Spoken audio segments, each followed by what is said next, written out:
So here's my explanation to part 1. System 1. Solving system of linear equation as step by step. Number 1 is step 1, make coefficients of one variable opposites to eliminate x. Well, multiply equation 1 by 4 and equation 2 by 3. This will give us 12x term in both, which we can then subtract from equation 1, 4, 3 plus 7y from equals to 4, 12 becomes 12x plus 28y equals to 48. From equation 2,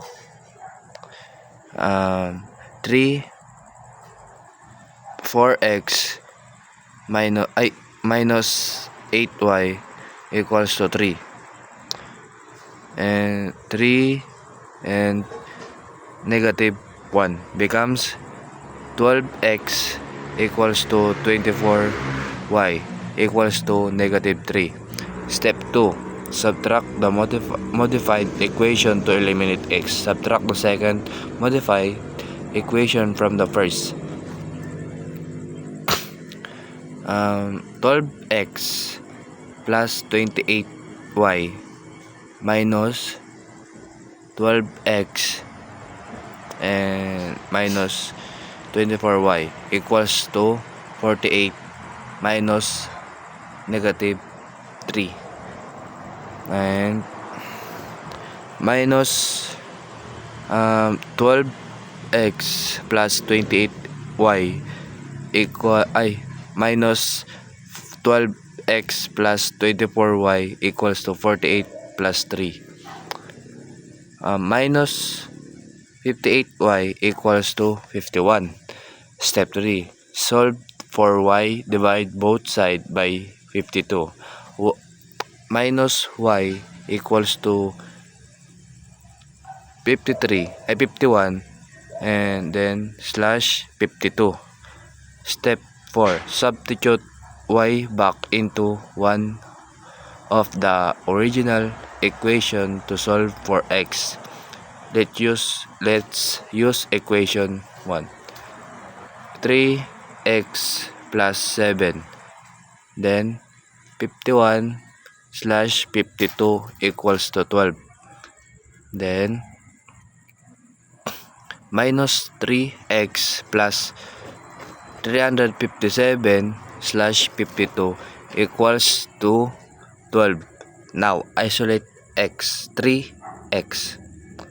So minus 3x equals to 12 minus 357 slash 52. To subtract, find a common denominator.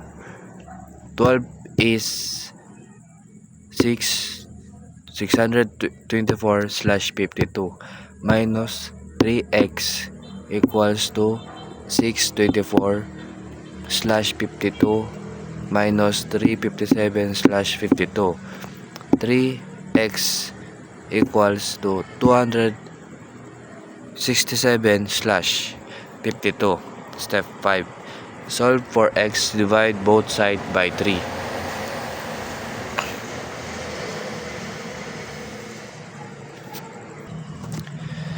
Step 5, solve for x, divide both sides by 3. Minus x equals to 267 slash 52, then close parenthesis slash 3, minus x equals to 267 slash open parenthesis 52, then times 3 equal, then close parenthesis minus x equals to 267 slash 56. This fraction can be simplified by dividing both numerator and denominator by 3. Then equals to 89/52. The answer is x equals to 89/52, then y equals to 51 and 52. Step 2, eliminated method direct equations. Step 1, equation is number 1, negative x plus y equals to negative 1. Then number 2, x plus y equals to 3. Goal: solve for x and y using the elimination method. Step 1, the add equation to eliminate x. Notice that the coefficients of x are already opposite, open parenthesis, negative 1 and 1, close parenthesis. So we can just add the equation directly. Minus, close, open parenthesis, negative x plus y, close parenthesis, plus, open parenthesis, x plus y, close parenthesis, equals to negative 1 plus 3. Minus negative x plus y plus x plus y equals to 2. Minus 2y equals to 2. Step 2, solve for y divide both sides by 2 equals minus y plus equals 1. Step 3, substitute y back into one of the original equations to solve for x. Let's use equation number 2. And minus x plus 1 equals to 3. Step 4, solve for x, subtract 1 from both sides equals to x equals to minus x equals to 3 minus 1 minus x and equals to 2. The answer is x equals to 2 and y equals to 1. System 3, elimination method.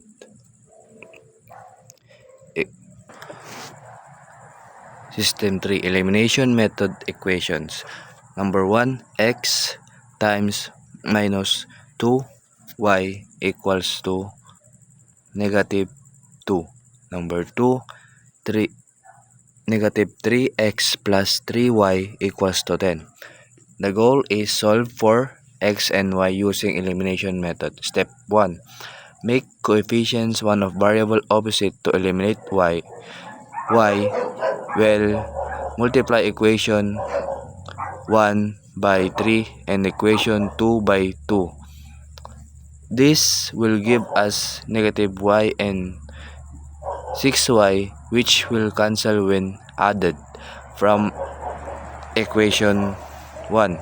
3 open parenthesis x minus 2y close parenthesis equals to 3. Negative 2 becomes 24 times x minus 6y equals to negative 6. From equation 2, 2 open parenthesis negative 3x plus 3y of close parenthesis equals to 2. 10 becomes negative 6x plus 6y equals to 20. Step 2, add the modified equation to eliminate y. 24 times 24x minus 6y plus negative 6x plus 6y equals to negative 6 plus 20. 24x minus 6y minus 6x plus 6y equals to 14. 18x equals to 14. Step 3. Solve for x divide both sides by 18. X equals to 14/18. Simplify the fraction by dividing both the numerator and denominator by 2.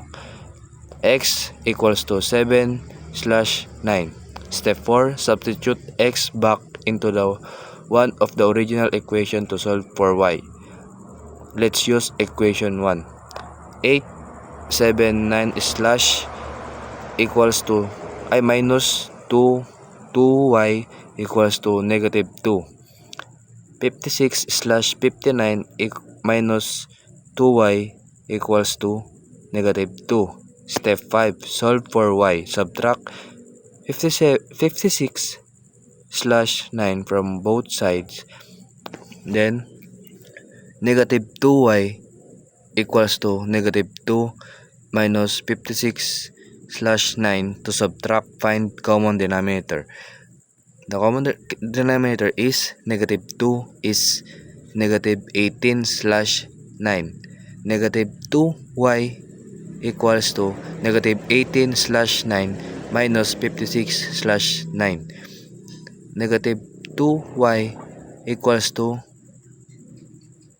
negative 74/9. Divided by both sides by negative 2. Y equals to negative 74/9 slash negative 2y equals to 74 negative 74/9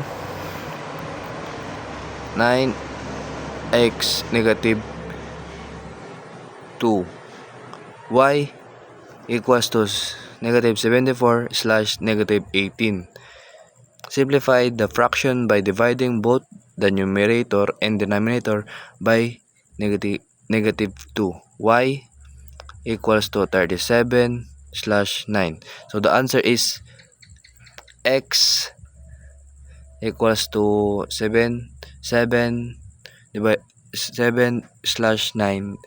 and y equals to 37/9. System 4. Substitute method. Equation 1. 15x plus 19y equals to negative 12. Number 2. X minus y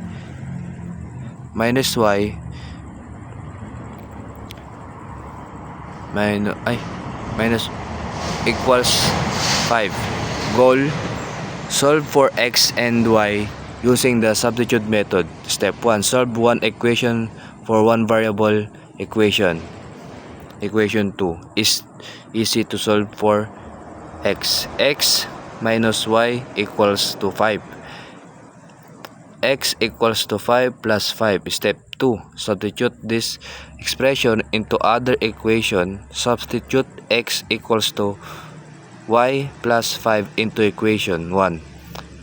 15 times y plus 5 plus 9y equals to negative 12. Step 3. Solve the resulting equation for y. Distribute the 15. 15y plus 75 plus 9y equals to negative 12. Combine like terms.